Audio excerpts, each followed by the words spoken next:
Actually ಎಷ್ಟು ಅಂತ ಬರ್ತದೆ ನೀವು ನೋಡ್ಕೋಬೇಕು. ಎಷ್ಟು 3/5 ಮೈನಸ್ 8 ಬರಬೇಕಲ್ವಾ.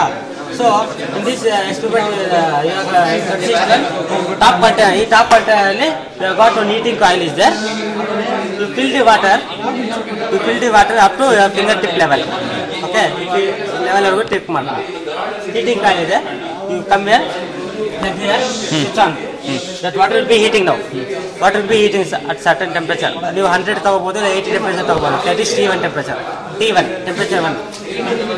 ಥರ್ಮಾಮೀಟರ್ ಇನ್ಸರ್ಟ್ ಮಾಡಿ ಟೆಂಪರೇಚರ್ ನೋಡ್ಕೊಳ್ಳಿ. 100 ಡಿಗ್ರಿ ಟೆಂಪರೇಚರ್ ರೈಸ್ ಆಯ್ತಾ, ನೀವು ಹೀಟಿಂಗ್ ಕಾಯಿಲ್ ಆಫ್ ಮಾಡಿ. ನೀವು ಹೀಟಿಂಗ್ ಕಾಯಿಲ್ ಆಫ್ ಮಾಡಿಬಿಟ್ಟು ಇಲ್ಲಿ ವಾಲ್ವ್ ಇದೆಯಲ್ಲ, ವಾಲ್ವ್ ಫಸ್ಟ್ ಕ್ಲೋಸ್ ಕಂಡೀಷನ್ ಇರುತ್ತೆ. ಹೀಟಿಂಗ್ ವಾಟರ್ 100 ಡಿಗ್ರಿ ಟೆಂಪರೇಚರ್ ಆದಮೇಲೆ ನೀವು ವಾಲ್ವ್ ಓಪನ್ ಮಾಡಿದಾಗ ಈ ವಾಟರ್ ಬಂದ್ಬಿಟ್ಟು ಇಲ್ಲಿ ಟ್ರಾನ್ಸ್ಫರ್ ಆಗುತ್ತೆ. ಅಂದರೆ ಇಲ್ಲಿ ಬೌಲ್ ಇದೆ, ಈ ಬೌಲಲ್ಲಿ ಹಿಂಗಿರುತ್ತೆ, ಕಪ್ ಥರ ಇರುತ್ತೆ ಬೌಲು, ಅದರೊಂದು ಕ್ಯಾವಿಟಿ ಇರುತ್ತೆ. ಈ ಸ್ಪೆಸಿಮನ್ ಫಿಟ್ ಮಾಡೋಕ್ಕೆ ಈ ಸ್ಪೆಸಿಮನ್ ಇದೆಯಲ್ಲ, ಈ ಸ್ಪೆಸಿಮನ್ ಬಂದ್ಬಿಟ್ಟು ಡಯಾಮೀಟರ್ 20 mm ಇದೆ. ಈ ಕಾಪರ್ ಸ್ಪೆಸಿಮನ್ 5 ಗ್ರಾಮ್ಸ್ ಇರುತ್ತೆ, ವೆಯ್ಟ್ 5 ಗ್ರಾಮ್ಸ್ ಇರುತ್ತೆ. ಸೊ ಇದರಲ್ಲಿ ಒಂದು ಕ್ಯಾವಿಟಿ ಇದೆ, ಅಲ್ಲಿ ಹೋಗ್ಬಿಟ್ಟು ಡಿಪ್ ಮಾಡಬೇಕು. ಇದರಲ್ಲಿ 8 ಥರ ಕಾಲಮ್ಸ್ ಹಾಕಿರ್ತಾರೆ, ಟ್ಯಾಬ್ಲೆಟ್ ಕಾಲಮ್ಸು. ಒಂದು ಟ್ಯಾಬ್ಲೆಟ್ ಕಾಲಮ್ ಬಂದ್ಬಿಟ್ಟು T2, T3, T4 ಅಂದರೆ ಥರ್ಮೋಕಪಲ್ಸ್ ಇರ್ತಾರೆ. ಈ ಬೌಲಲ್ಲಿ 3 ಥರ್ಮೋಕಪಲ್ಸ್ ಇರುತ್ತೆ. ಈ ಬಿಸಿ ನೀರು ಇದರಲ್ಲಿ ಬಂದು ಟ್ರಾನ್ಸ್ಫರ್ ಆದಾಗ ಈ 3 ಟೆಂಪರೇಚರ್ ರೀಡಿಂಗ್ ತಗೋಬೇಕು. ಬಂದು ಟ್ರಾನ್ಸ್ಫರ್ ಆಗೋದು ಹೆಂಗೆ ಗೊತ್ತಾಗುತ್ತೆ ಅಂದರೆ, ನಿಮಗೆ ಇಲ್ಲಿ ಓವರ್ಫ್ಲೋ ಆಗುತ್ತೆ. ಈ ವಾಲ್ವ್ ಆನ್ ಮಾಡಿದಾಗ ಓವರ್ಫ್ಲೋ ಆಗುತ್ತೆ, ಅಂದರೆ ಇಲ್ಲಿರೋ ನೀರು ಫುಲ್ ಬಂದು ಇಲ್ಲಿ ಭರ್ತಿ ಆಗಿದೆ ಅಂತ ಆಯಿತು. ಇಲ್ಲಿ ಭರ್ತಿ ಆಗಿದೆ ಅಂತ, ಆ ಭರ್ತಿ ಆದಮೇಲೆ ನೀವೇನು ಮಾಡಿ, ಓವರ್ಫ್ಲೋ ಆದಮೇಲೆ ನೀವು ಆಫ್ ಮಾಡಿ. ಈ ವಾಲ್ವ್ ಆಫ್ ಮಾಡಿದಾಗ 3 ಥರ್ಮೋಕಪಲ್ ರೀಡಿಂಗ್ಸ್ ಇಲ್ಲಿ ಬರುತ್ತೆ ನಿಮಗೆ. ನೋಡಿ T2, T3, T4 ಅಂತ ಈಗ ತಿರ್ಸ್ಕೊಳ್ಳಿ.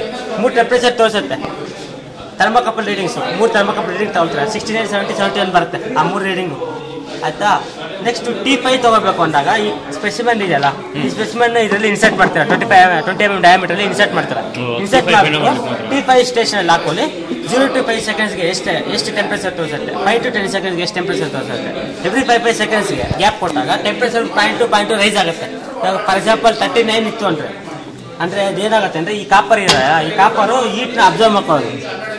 ಸ್ಟಾರ್ಟಿಂಗ್ ಆಗ್ದಾಗ 39 ಡಿಗ್ರಿ ಟೆಂಪರೇಚರ್ ಬಂತು ಅಂದರೆ, ನೆಕ್ಸ್ಟ್ 5 ಸೆಕೆಂಡ್ಸ್ ಆದ್ಮೇಲೆ 39.2, ಇನ್ನೊಂದು 5 ಸೆಕೆಂಡ್ಸ್ ಆದ್ಮೇಲೆ 39.4, 0.2 degree observe ಮಾಡ್ಕೊಳ್ಳುತ್ತೆ. First T2, T3, T4 ತಗೊಳ್ಳುವಾಗ ಇದು ಹಾಕೊಂಡು ಬರಲ್ಲ.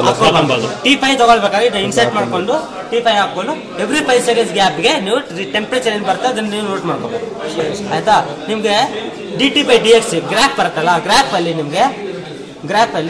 ನೀವು ಕೆಲ್ವಿನ್ ಕನ್ವರ್ಟ್ ಮಾಡಬೇಕು. ಕೆಲ್ವಿನ್ ನೆಸಿಟಿ ಇಲ್ಲ ಹಂಗೆ ಹಾಕೋಬೇಕು. ನಿಮ್ಮ ಟೆಂಪ್ರೇಚರ್ಸು 39 ಇಂದ 39.2 ಇರುತ್ತಲ್ಲ, 0.2 ಡಿಫ್ರೆನ್ಸ್ ಇರುತ್ತೆ dt. ಆ difference divided by time gap ಮಾಡಿದಾಗ ನಿಮ್ಗೆ ಆನ್ಸರ್ dt/dx ವ್ಯಾಲ್ಯೂ 0.04 ಬರುತ್ತೆ. 0.2 ಡಿವೈಡೆಡ್ ಬೈ 5 ಮಾಡಿದಾಗ 0.04 ಬರುತ್ತೆ. ಹಾಗೆ ನಿಮ್ಗೆ ಆನ್ಸರ್ ನಿಮಗೆ 5.68 into 10⁻⁻8 ಬರುತ್ತೆ. ನೀವು ಅದರಲ್ಲಿ ಮಿಸ್ಟೇಕ್ ಮಾಡ್ತಾ ಅಂದರೆ ಪವರ್ ಕಮ್ಮಿ ಆಗ್ಬಿಡುತ್ತೆ, ಆಯಿತಾ.